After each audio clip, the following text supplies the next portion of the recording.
Buenas tardes, compañeras. Buenas tardes, Roberto. Gracias a Sexpol y gracias a vosotras por concederme este espacio para que pueda existir, expresarme, elaborar y sobre todo aprender, porque os puedo asegurar que son dolores de crecimiento lo que llevo yo desde que pensé en hacer esta charla. Soy Miguel Ángel Corpas, tengo 57 años, nací en Madrid, pero desde hace 5 años vivo en Cádiz.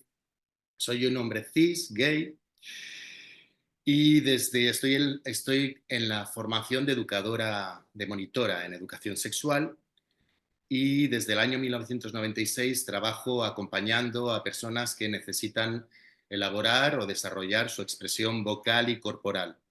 Como mi abordaje psicocorporal, pues es un trabajo que no solo va en la dirección de la expresión, sino que también va en la dirección de la consciencia cognitiva, corporal, sensorial, emocional, de vínculo y social. Y estoy aquí para hablaros de cuerpo, placer y autoridad.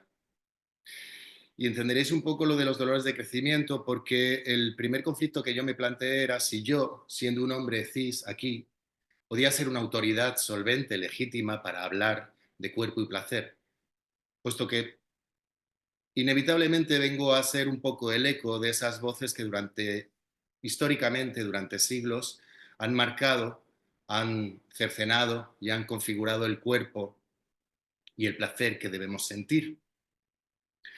Y por otro lado, también me he preguntado, y esto es más doloroso para mí, si yo tenía legitimidad para hablar aquí teniendo en cuenta que, por supuesto, y esto lo sé porque lo he podido comprobar, vivo el espectro de lo femenino como una otredad. Entonces, ¿tengo yo legitimidad para estar aquí? Es una gran pregunta que yo me hago y que además no es agradable de hacerse. Pero yo entiendo que la autoridad es algo que se concede, que se acuerda, que se concuerda y por tanto entiendo que tengo un espacio para aportar lo que yo pueda, para colaborar y humildemente en este rato. Y es lo que voy a hacer. Vamos a hablar de cuerpo, placer y autoridad. Y yo me pregunto, ¿en qué pensamos cuando pensamos en placer? ¿En qué pensáis vosotras? ¿En qué pensáis en primer lugar? En un ranking de 3, ¿qué es lo primero que pensáis? Yo pienso en erotismo. Siempre pienso en sexo. Pienso en el olor de la piel de mis amantes. Lo primero. En segundo lugar, ¿en qué pensáis? Yo tiendo a pensar en comer. Además os digo, como persona sociabilizada como hombre, si no comes mucho, tampoco eres tan hombre. Y especialmente carne. Carne. Eso tiene mucho que ver. Y en tercer lugar, ¿en qué pensáis? Yo os voy a decir en qué pienso yo. Yo pienso en música, pienso.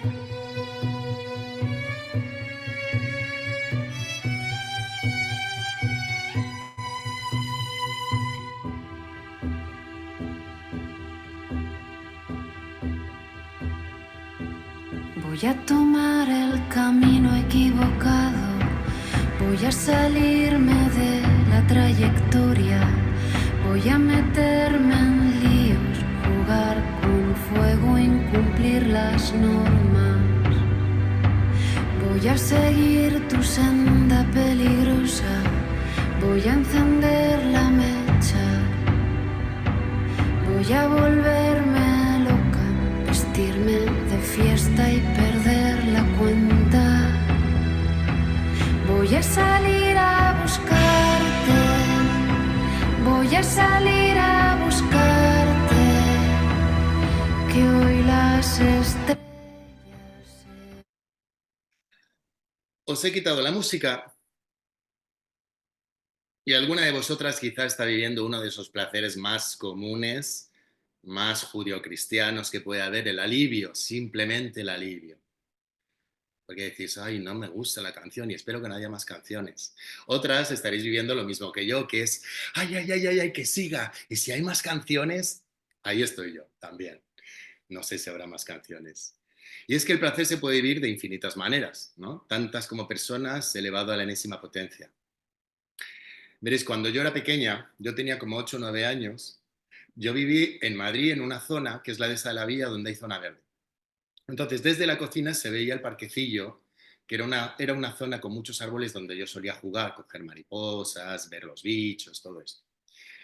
Y un día subí de la calle muy contenta y me senté en la silla de la cocina y le pregunté a mis padres, le pregunté, mi padre estaba a la izquierda, mi madre a la derecha de pie, y les pregunté, papá, mamá, en la vida pasan cosas que uno diga, ¡hala! ¡Qué bien! Mi padre se paró un momento y dijo, no, no. Mi madre empezó a decir, sí, pues sí, pues sí, pues sí. Imaginaos, con dos cosas tan dispares tuve yo que criarme y encontrar un camino para mi placer, para mi realización, para mi disfrute. Mi padre marcando una moral mucho más judio-cristiana, ¿no? La abnegación, la austeridad, el sacrificio, el alivio, la normalidad. A mi padre le encantaba la palabra normal, le encantaba. Cuando le decías, ¿esto te parece bien? Yo decía, lo normal, y eso le encantaba a él. Mi madre, por otro lado, era mucho más moderna. Ella era más narcisista, más capitalista, yo diría hasta que liberalista ella. Ella creía que el placer había que conseguirlo, no solo que se podía conseguir, que había que conseguirlo. Y si no lo lograbas, malo. Y eso os lo puedo decir, que lo he vivido. Claro, yo desde entonces, pues anduve con esa pregunta, ¿no? Luego vinieron otras épocas y fui conociendo quizá algo más el placer de la vida y los displaceres. Y hoy en día yo creo que estoy un poquito más orientada, un poquito, sobre todo últimamente, desde que me planteé esta charla. Y sí, el placer, en lugar de ser algo que se consigue, porque está fuera, igual en lugar de que tenga que ver con una falta, con algo que logramos, el placer ya estuviera en nuestros cuerpos, como lo está el latido del corazón, como lo está la sangre, el calor, como le está la respiración, y si ya estuviese ahí y se tratase de liberarlo. Veréis, por el poder que me da Sexpol en este momento y la autoridad que me concedéis, voy a intervenir sobre vuestros cuerpos. Os voy a pedir sutilmente, por favor, que simplemente observéis vuestra respiración, nada más. Si queréis podéis cerrar vuestros ojos, preferible porque se siente más, pero lo único que tenéis que hacer es observar la respiración. Tan solo eso.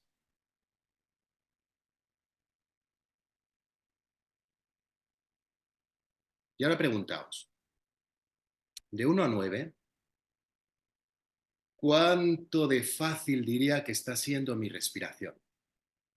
De 1 a 9, ¿cuánto de fácil diría que está siendo mi respiración? Lo puntúo. Yo voy a hablar todo el tiempo y os sugiero a vosotras que os lo digáis en voz alta. Yo diría un 6. Mi respiración, una facilidad de un 6. ¿Y cuál es la sensación que me lo hace decir? ¿Cómo la llamaríais? Yo en este momento la llamaría espacio. Así la llamaría. Pues respiro como si la respiración pudiese aumentar un poquito esta sensación. Simplemente como si la respiración pudiese aumentar un poquito esta sensación.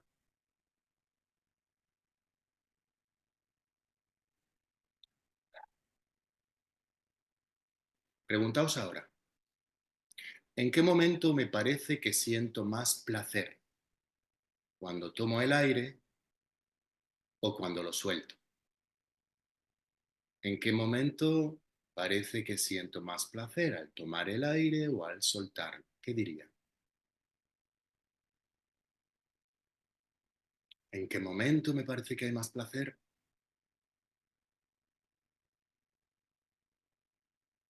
Yo en este momento diría al tomarlo.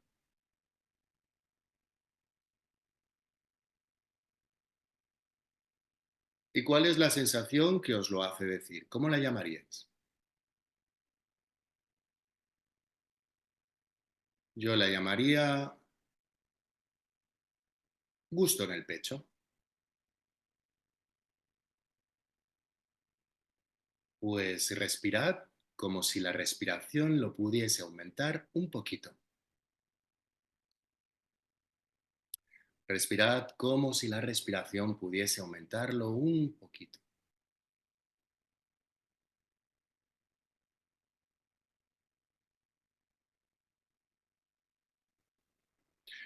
Observad ahora vuestro cuerpo en general.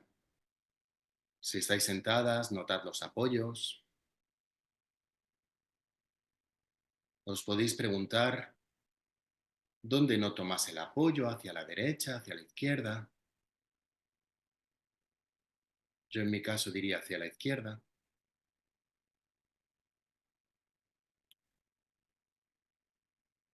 Observad la temperatura del cuerpo, la temperatura ambiente. Y ahora preguntaos, de 1 a 9, y da igual la puntuación, como si es un 1 nada más, da igual. De 1 a 9, ¿qué grado de placer diría que siento en mi cuerpo? De 1 a 9, ¿qué grado de placer diría que siento en mi cuerpo? Yo diría un 6 y pico.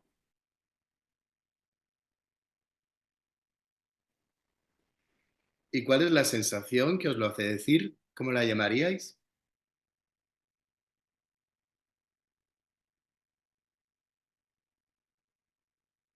Yo la llamaría pasión. Respirad como si la respiración lo pudiese aumentar un poquito, solo un poquito, nada más.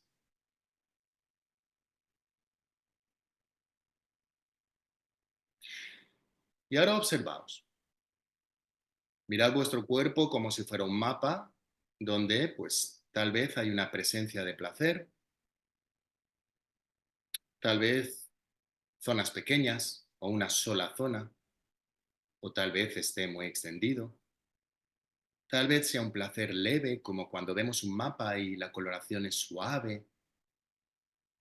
Dejaos ver. Yo, por ejemplo, siento placer en las manos, tengo placer en el pie izquierdo, en mi pecho, en mi rostro. Y ahora dejaos ver también otras zonas donde, bueno, no diríais que hay placer. Igual que cuando vemos un mapa y vemos que hay montañas, que hay zonas así que acotan. Mirad a ver, hay zonas que están acotando ese placer, una molestia por algún sitio, una tensión, algo que limita una estrechez, sin darle mucha importancia. No le vamos a dar el protagonismo a esas zonas, pero sabemos que están ahí. Observaos. Y ahora preguntaos, ¿estas sensaciones os son conocidas alguna? Yo, por ejemplo, tengo una en el cuello ahora mismo que me es muy conocida. Tengo otra en la pelvis que también conozco.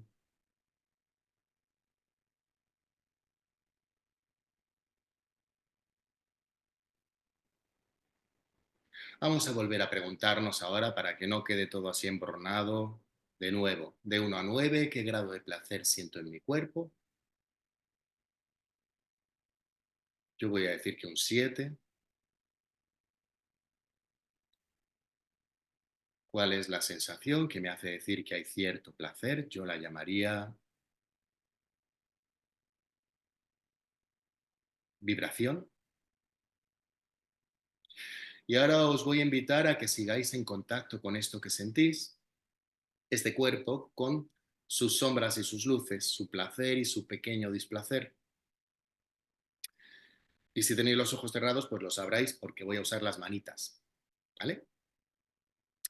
Tenemos aquí una personita, igual que nosotras, una personita que tiene su espacio de placer, mucho, poco, algo.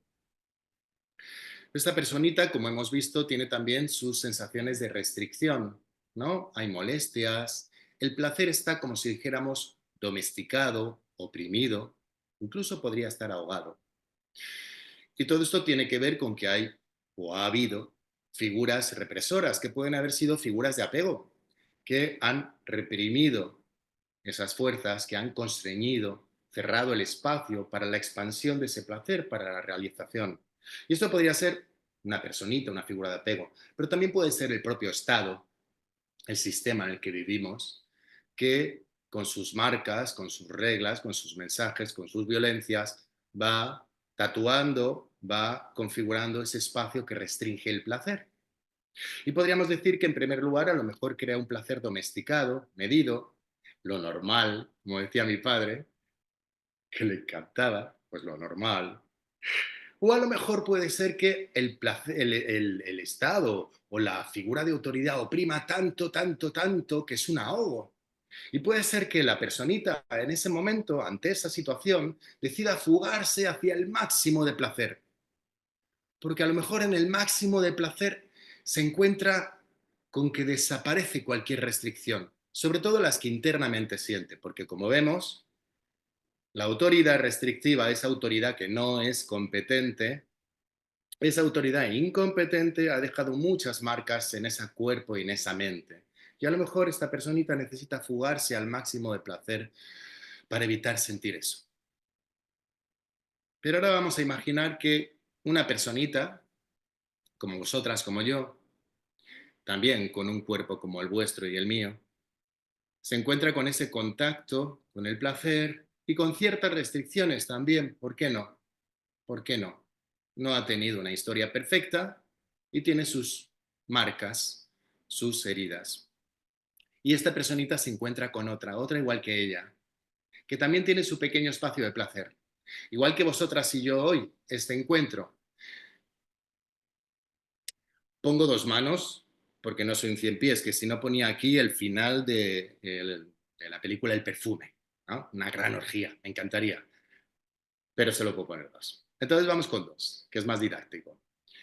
Tenemos dos personitas que se encuentran y estas dos personitas interactúan, no verbalmente, o verbalmente también.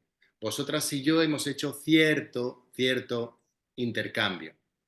Yo emitía palabras, vosotras, yo me imaginaba vuestras palabras y ahí había cierta intersubjetividad.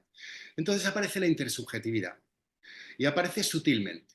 Y es ese vínculo, es esa ley interna que nos gobierna y que nos modula y que se convierte en aquello a lo que nos pasamos a deber en ese momento. ¿Esto cuándo sucede? Sucede cuando hay una autoridad competente alrededor. Bien, porque una autoridad no competente como la que he nombrado antes no querría esto y no permitiría esto. De hecho, no se estaba permitiendo en la situación anterior. Pero ahora hay una autoridad competente alrededor que lo permite, pues como ahora entre nosotras, ¿no? Que tenemos un contexto donde hay facilidad para expresarse, por ejemplo. Y de esta interacción, imaginaos que la interacción se vuelve máxima, tan fuerte que el placer es inmenso. Quizá tanto como el anterior, el de la fuga. Pero ¿sería esto equiparable a esa fuga? ¿Sería lo mismo? ¿Sería una escapada del sí mismo? ¿Sería una escapada de la consciencia? Yo me inclino a pensar que no, que esto sería diferente. Y ahora, para ser precisa, pues tengo que leer, porque no estaría bien que dijese las cosas inadecuadamente. Si el placer ha sido regulado y controlado por el poder, ¿qué sucede cuando deja de ser individual para ser algo que nos vincula? Tal vez lo subversivo no tenga que ver con si el placer es moderado o extremo. Tal vez la subversión esté en vivirlo como algo que vincula, como algo, porque como hemos visto, el vínculo nace, se convierte en una ley interna que regula, que modula y nos pertenece, no una ley externa que nos condiciona y somete. Así que es probable que el camino de la libertad siempre haya consistido en encontrarse, reconocerse y construir juntas un placer que nos regula y nos expande sin necesidad de un permiso externo.